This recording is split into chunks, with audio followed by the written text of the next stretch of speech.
नमस्कार, मैं डॉक्टर गुंजन गर्ग, राजकीय महाविद्यालय गंगापुर सिटी, कोटा विश्वविद्यालय कोटा द्वारा संस्कृत विषय के बीए पाठ प्रथम के प्रथम प्रश्न पत्र के अंतर्गत कुमार संभव पंचम सर्ग निर्धारित है। कुमार संभव महाकवि कालिदास की प्रसिद्ध रचना है। महाकवि कालिदास के द्वारा 7 रचनाएं लिखी गई हैं, जिनमें उनके 3 नाटक अभिज्ञान शाकुंतलम, विक्रमोर्वशीयम, मालविकाग्निमित्रम, 2 महाकाव्य रघुवंश तथा कुमार संभव एवं खंडकाव्य मेघदूत और ऋतुसंहार प्रसिद्ध हैं। महाकवि कालिदास के द्वारा रचित महाकाव्य कुमार संभव प्रसिद्ध रचना है। कुमार संभव में भगवान कार्तिकेय के जन्म को आधार मानकर इसका नामकरण किया गया है, कुमार संभव। इसका पंचम सर्ग हमारे सिलेबस में है। पंचम सर्ग में बताया गया है कि जो पार्वती हैं वो शिव को पति के रूप में प्राप्त करने के लिए कठोर तपस्या करती हैं और शिव पार्वती की परीक्षा लेते हैं और अंत में पार्वती जो है उस परीक्षा में सफल होती हैं। उसी प्रसंग में इस पंचम सर्ग का प्रारंभ होता है। इसका प्रथम श्लोक हम पढ़ने जा रहे हैं। तथा समक्षम देहता मनोभवम पिनाकिना भग्न मनोरथा सती निनिंद रूपम हृदयेन पार्वती प्रियेषु सौभाग्य फला ही चारुता। तथा उस प्रकार समक्षम अपनी आँखों के सामने मनोभव दहता जलते हुए मनोभवम कामदेव को पिनाकिना शिव के द्वारा भग्न मनोरथा सती भग्न मनोरथ होकर के निनिंद रूपम निंदा की रूप की हृदय से पार्वती ने प्रियेषु प्रियजनों के विषय में सौभाग्य फला सौभाग्य रूपी फल वाली होती है ही, क्योंकि चारुता सुंदरता। इससे पूर्व के सर्ग में आया था कि जो देवतागण शिव भगवान की तपस्या को भग्न कर उन्हें जगाना चाहते थे और उसके लिए वो कामदेव का सहारा लेते हैं। तो कामदेव जो है शिव भगवान की तपस्या को भग्न करने के लिए सब कुछ बसंत में कर देता है, सारा माहौल। तो भगवान जो शिव हैं उनकी तपस्या टूट जाती है और उनका तीसरा नेत्र खुल जाता है और उससे कामदेव जो है भस्म हो जाता है। कामदेव भस्म हो जाता है। तो जो इस बात से जो पार्वती हैं वो भग्न मनोरथ हो जाती हैं। उन्हें उनका जो शिव को पति के रूप में प्राप्त करने का इच्छा है उसको ठेस लगती है। तो उसी प्रसंग में यह श्लोक है। तथा उस प्रकार मनोभवम दहता समक्षम पिनाकिना, उस प्रकार शिव के द्वारा अपनी आँखों के सामने जलाते हुए शिव के द्वारा भग्न मनोरथ होकर के पार्वती ने हृदय से अपनी सुंदरता की निंदा की। एक बार पुनः कि कामदेव को अपनी आँखों के सामने उस प्रकार से कामदेव को जलाने वाले शिव के द्वारा भग्न मनोरथ होकर के पार्वती ने हृदय से अपनी सुंदरता की निंदा की, क्योंकि सुंदरता प्रियजनों के विषय में सौभाग्य रूपी फल वाली होती है। तात्पर्य यह है कि सुंदरता वही होती है जो अपने प्रिय को मुग्ध कर सके। लेकिन पार्वती को इससे ठेस हुई जब कामदेव को ही शिव ने भस्म कर दिया, तो मैं इस बाहरी सुंदरता से शिव को पति के रूप में प्राप्त नहीं कर सकती, इसलिए उन्होंने अपनी सुंदरता की निंदा की। प्रस्तुत श्लोक में अर्थांतर न्यास अलंकार है। प्रियेषु सौभाग्य फला ही चारुता सूक्ति का प्रयोग किया गया है। यहाँ वंशस्थ छंद का प्रयोग हुआ है।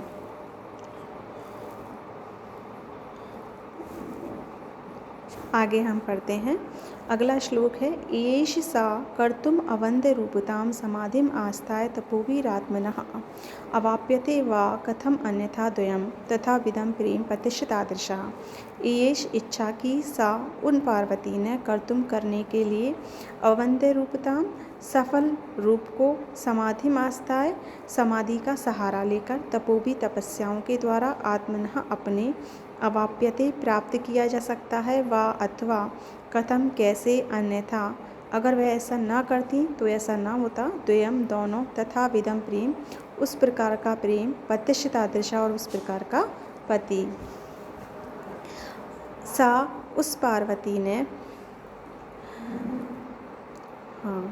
तपोभि आत्मनः अवंद्य रूपताम कर्तुम ईश।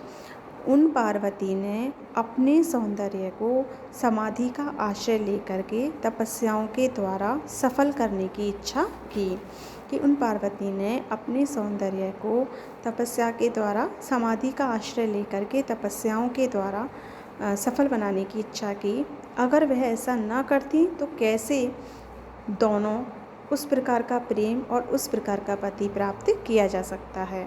अर्थात पार्वती इस प्रकार का कठोर निर्णय ना करती कि तपस्या के द्वारा मुझे पति को शिव को प्राप्त करना है समाधि का आश्रय लेकर के, तो ना तो वो इस प्रकार के अखंड पति और उनका इस प्रकार का निश्चल प्रेम वह प्राप्त नहीं कर सकती थी। तात्पर्य यह है कि बाहरी सुंदरता, यहाँ महाकवि यह कहना चाहते हैं कि बाहरी जो सुंदरता है वो प्रेम के लिए बाहरी सुंदरता उतनी आवश्यक नहीं जितनी मन की सुंदरता का होना बहुत अधिक आवश्यक है। इसलिए पार्वती ने तपस्या के द्वारा अपने को पवित्र किया है और शिव के योग्य बनाया है। एक बार पुनः सा उन पार्वती ने आत्मनः अवंद्य रूपताम कर्तुम समाधिम आस्थाय तपोभि ईश। उन पार्वती ने अपने सौंदर्य को समाधि का के द्वारा सफल करने की इच्छा की, अथवा अगर वह ऐसा ना करती तो दोनों ही उस प्रकार का प्रेम और उस प्रकार का पति प्राप्त नहीं किया जा सकता था। कर्तुम क्री धातु से तुम उन प्रत्यय का प्रयोग है। हाँ, आगे हम आस्थाय आ उपसर्ग स्था धातु से लिया प्रत्यय है। अगला श्लोक है निशम्य चैनाम तपसे कृतोद्यमाम सुताम ग्रीश प्रतिसक्त मानसाम उवाच मेना परिरभ्य वक्षसा निवारयन्ती महतो मुनिवृत्तात्। निशम्य सुन करके च और एनाम इस अपनी पुत्री का तप से तपस्या के लिए कृत उद्यमाम दृढ़ निश्चय करने वाली सुताम पुत्री को ग्रीश प्रतिसक्त मानसाम शिव के प्रति आसक्त मन वाली को उवाच कहा मैना मैना ने परिरभ्य वक्षसा हृदय से लगाकर निवारयंती रोकती हुई महतो मुनिव्रतात् महान मुनियों के व्रत से। एनाम तप से कृत उद्यमाम सुताम निशम्य तपस्या के लिए दृढ़ निश्चय करने वाली इस अपनी पुत्री को शिव के प्रति आसक्त मन वाली और तपस्या के लिए दृढ़ निश्चय करने वाली इस अपनी पुत्री को सुनकर के मैना ने वक्षसा परिरभ्य हृदय से लगाकर महतो मुनिव्रतात् निवारयंती महान मुनियों के व्रत से रोकती हुई उवाच उसको कहा। एक बार पुनः कि चैनाम ग्रीश प्रतिसक्त मानसाम सुताम तप से कृतोद्यमाम चैना निशम्य एनाम निशम्य इस अपनी पूर्व पुत्री को तपस्या के लिए दृढ़ निश्चय शिव के प्रति आसक्त मन वाली उस अपनी पुत्री को सुनकर के मैना ने हृदय से उसको लगाकर महान मुनियों के व्रत से रोकते हुए उसको कहा। निशम्य नि उपसर्ग शम धातु से लिया प्रत्यय का प्रयोग है। चैनाम चा प्लस एनाम वृद्धि संधि का प्रयोग किया गया है।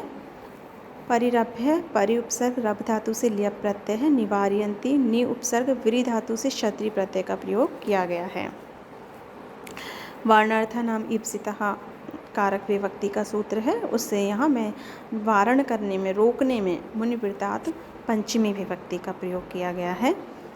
अगला श्लोक है मनीषितः सन्ति गृहेषु देवतास्तपः क्व वस्य क्व च तावकं वपुः पदम सहित भ्रमरस्य पेलवम श्रीश पुष्पम न पुनः पतत्रिणः। मनीषितः स्वाभिमानी सन्ति हैं गृहेषु घरों में देवता मनीषिता यानी मनोवांछित इच्छाओं को पूरा करने वाले गृहेषु घरों में देवता देवता तपः क्व कहाँ तप वस्य हे पुत्री क्व च तावकम वपु और कहाँ तुम्हारा शरीर पदम सहित भ्रमरस्य भौरे के कदम को सहन कर लेता है पेलवम श्रीश पुष्पम कोमल श्रीश का फूल न पुनः पतत्रिणः न फिर पक्षी के।